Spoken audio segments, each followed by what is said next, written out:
आपकी अदालत मध्ये film star नंतर महामंडलेश्वर बनलेल्या ममता कुलकर्णींवर आरोप आहे की यांना स्वतःच्या यशाचा जास्त गर्व झाला होता.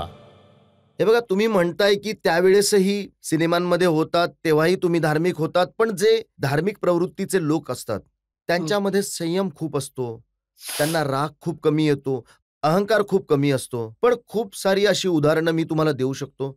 जसं तुम्हाला सौंदर्यावर खूप गर्व आहे, मग तुम्ही म्हटलं रेखा आणि श्रीदेवी या कॉस्मेटिक ब्युटी आहेत, खरी ब्युटी तर मी आहे. अय्या,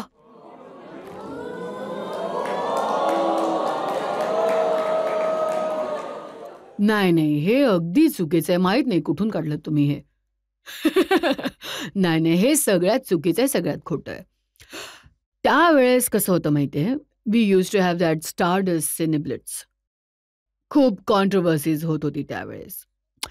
त्यावेळेस एक कॉन्ट्रोवर्सी सिनेब्लिट्समध्ये आली होती आणि मी त्या पत्रिकेचं नाव नाही, पत्रकाराचं नाव नाही घ्यायचं. पण हे लोक काय करत होते, हे त्यांची काही आपसातली दुश्मनी असेल त्या स्टारबरोबर, तर त्यांची हिंमत नाही बोलण्यासाठी की तू नालायक आहेस. ते लिहितात ममताने म्हटलं रेखा नालायक आहे. मी सांगते असं झालंय माझ्यासोबत एक दिवस.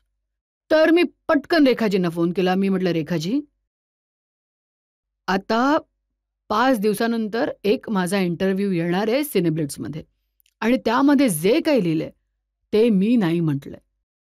तर मला विचारलं पत्रकार कोण आहे, मी त्याचं नाव नाही घेणार. मी म्हटलं XYZ. त्या म्हणाला अच्छा, पण त्या लाईन्स माझ्या नाही आहेत.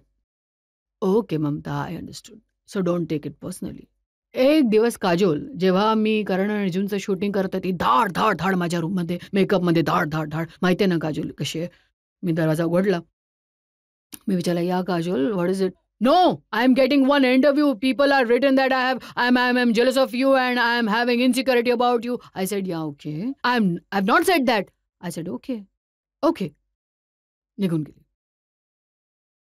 तर हे त्यावेळेस हे जे मॅगझिन्स असायचे एकमेकांमध्ये लाग लावायची सुरुवात करायचे. त्यांना हवं होतं की काहीतरी spicy to put on the cover. त्यांना मला कव्हरवर टाकायचं होतं. आधीपासूनच चूज करत होते की रेखाजींना कव्हरवर टाकायचं की ममताजींना, आणि आग कशी लावायची दोघींमध्ये. हे एक असं होतं बातमी ही सगळं. खूप छापली जायची, सुलतान ऑफ ब्रुनोईच्या खूप जवळ होतात, त्यांना भेटायला तुम्ही जात होतात, त्यासंबंधी खूप प्रकारच्या चर्चा केल्या जात होत्या. नाही, असं झालं होतं की आमच्या 12 टूर्स गेल्या होत्या शाहरुखच्या, आमिरच्या आणि माझ्या. आणि त्यावेळेस मी लंडनमध्ये होते. हिल्टन हॉटेलमध्ये आम्हाला थांबवलं होतं मोरानी ब्रदर्सनी. आणि संध्याकाळी एक दिवस फरत हुसेन म्हणून एक होते, जे यांच्या जे 12 शोजचे मेन होते, ऑर्गनायझर होते. त्यांनी नॉक केलं माझ्या दरवाज्यावर आणि म्हणाले की Mamata, there is princess Hamida and she wants to see you. Princess Hamida ही सुलतान ब्रुनॉयची यांची मुलगी आहे आणि ती तुमची मोठी फॅन आहे आणि ती डॉर्चेस्टर हॉटेलमध्ये थांबली आहे, तर तुम्हाला तिला भेटायचं आहे. तर मी म्हटलं ही प्रिन्सेस आहे, तर मी म्हटलं तिला स्वतःला येऊ दे भेटायला. Why should I go to see her? तर फरत म्हणाला ममता, शट अप. म्हणाला you can hold, she is a small girl.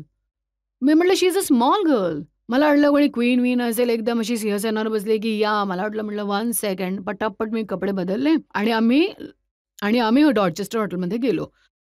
हे पूर्ण डॉर्चेस्टर हॉटेल त्यांचंच आहे आणि त्यांच्या 3 मजल्यांवर त्यांचं ते राहण्याचं आहे वरती.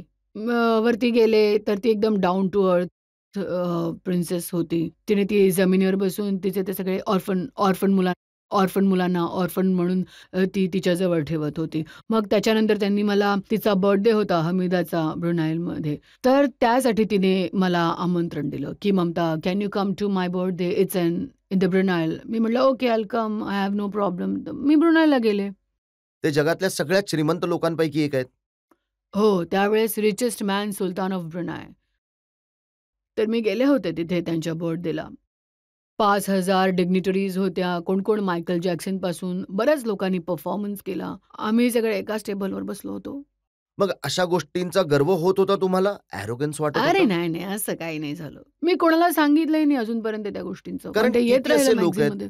अमिषा पटेल, त्यांनी म्हटलं की मॉरिशसमध्ये मला शिव्या दिल्या, भांडण केलं, मारामारी होऊ लागली. ॲक्चुअली असं झालं होतं, की तिथे ॲड आमचं शूट चालू होतं काही 5-6 दिवस आणि संध्याकाळी एक वेळ होती, की आम्ही सगळे लोक बसत होतो जेवणासाठी. तर एक बुफे होता and there was only one non-veg item kept and there was no label on the item. तर मी उचललं नॉन-व्हेज आणि मी खात होते आणि मिस्टर बजाज माझ्या बाजूला बसले होते बाजूला आणि मी चावत होते एका बाजूने.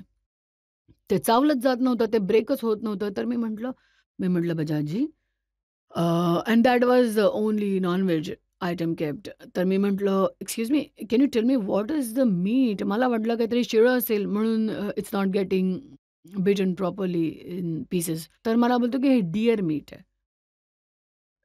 मी म्हटलं, "डिअर मीट?" तर मी म्हटलं, "बजाजजी एक काम तुम्ही केलं पाहिजे, थोडं लेबल लावलं पाहिजे. माणूस चिकन खातो, मटण खातो, डिअर मीट कोण खातं?"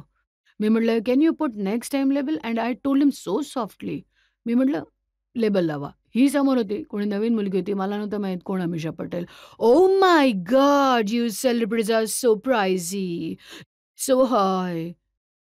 You making controversy, you are making issues on dear meat." तर मी काही नाही बोलले. तर मी फक्त तिला लूक दिला. मी म्हटलं, "ही कोण मध्ये आली 2 लोकांमध्ये?" इट्स लाइक राकेश रोशन, शाहरुख खान काहीतरी बोलतात आणि तिसरा कोणी ज्याची काही काही सुरुवातही नाही बॉलिवूडमध्ये आणि ती मध्येच बोलते. तर कसं वाटलं असेल? माझी तर हिंमत होणार नाही, की जर एक शाहरुख खान आणि राकेश रोशन बोलतायत, तर माझं काही अस्तित्वच नाही त्यावेळेस. माझं काही स्टँडिंग नाही आणि मी दोघांच्या मध्ये येऊ आणि ते पण इश्यू व्हिच वॉज व्हेरी तुम्ही त्यांना असं लॉजिकल. म्हटलं की तुझी लायकी काय नाही, आहे? नाही, नाही, माझी नाही, नाही, 15 नाही, लाख नाही, नाही, फी नाही, आहे नाही, आणि नाही. हे तुझी 1 माझं लाख. बोलणं नाही झालं. ही माझी जी सेक्रेटरी होती त्यावेळेस, तिने म्हटलं, की "हू आर यू?" आता काय बोलणं झालं होतं ते मला आठवत नाही. सिरियसली मला नाही माहीत. तर मी हे नाही म्हणणार, की तिने काय म्हटलं, ती काय नाही म्हटली. हे त्या दोघांमध्ये संभाषण आहे. She says you just stay away. It's not a conversation between सगळ्यात यू. मोठी हं, कॉन्ट्रोव्हर्सी आणि सगळ्यात मोठी ॲरोगन्सची घटना घडली राजकुमार संतोषी यांच्याबरोबर. हं. त्यांनी म्हटलं की मला ममताने अंडरवर्ल्डमधून दाऊद इब्राहिमकडून धमकी दिली होती. नाही, नाही. माझं अंडरवर्ल्डशी काही घेणं-देणंच नाहीये आणि दाऊदसोबत माझी कधी भेटही झाली नाही, तर प्रश्नच येत नाही. एका ठिकाणी असं देखील लिहिलंय की ममता कुलकर्णींनी आरोप लावलाय की राजकुमार संतोषीने सेक्शुअल फेवर मागितलं होतं रोलच्या बदल्यात. बघा ही बॉलिवूड इंडस्ट्री ओके. इथे सगळं काही असं होत असतं. आता मी जेव्हा ध्यान केलं इतकी वर्ष, असं स्वाभाविक नाहीये, की आम्ही लोक एक-एक महिना शूटिंगसाठी जातो. तर असं होऊ शकत नाही, की तुम्ही एकमेकांना चांगले वाटता, काही वाटतं. गरजेचं नाहीये, की काही अं, कदाचित वाटलं देखील असेल.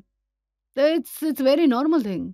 जनतेमधून 1-2 प्रश्न आणखी घेऊ शकतो? साध्वी बनण्याचा निर्णय तुमचा मेंटल पीससाठी आहे? कारण तुमच्या खूप साऱ्या इंटरव्ह्यूमध्ये आम्ही ऐकलंय, पाहिलंय, की तुमची प्रोफेशनल लाईफ तर खूप सक्सेसफुल राहिली आहे, पण हो. पर्सनल लाईफ थोडीशी एक अनलकीवाला फॅक्टर राहिलाय. असंच होत असतं ना. कुठून ना कुठून लाथ मिळालीच पाहिजे. तेव्हा जाऊन माणूस म्हणतो, की हे सुद्धा पाहिलं, हे सुद्धा पाहिलं. आता जरा ईश्वराला पाहूया. मग आता काही पर्सनल लाईफ शिल्लक राहिली की नाही राहिली? काहीही नाही राहिलं माझं. कोणी राहिलं देखील नाही माझ्या फॅमिलीमध्ये. सगळे सोडून गेले. माझे वडील सोडून गेले, पण मी नाही गेले. कारण अशीच असते ना तपश्चर्या. एका जागेवरच करावी लागते. ब्रह्मचर्याचं व्रत मी धारण करून ठेवलं होतं. तर त्याला 12 वर्ष निभावावंच लागतं. तेव्हा जाऊन काही सिद्धी प्राप्त होते.